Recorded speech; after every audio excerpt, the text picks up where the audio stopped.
كيف برهن رونالدو للعالم على أنه من أفضل الأساطير الكرة عبر التاريخ.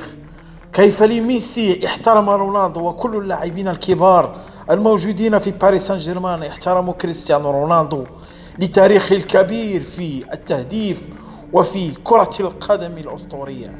هذا اللاعب قد ظلم كثيرا من منتخب بلاده البرتغال، وكذلك من ناديه السابق مانشستر يونايتد، حيث ضغطوا عليه كثيرا لكي يدمروه نفسيا وجسديا، لكن إرادته القوية أعطته دفعة جديدة لتغيير الوجهة والذهاب إلى السعودية والمنطقة العربية ليأخذ فرصته الكبرى في حصد الأموال وكذلك المجد من جديد، وبداية في قارة جديدة وهي قارة آسيا.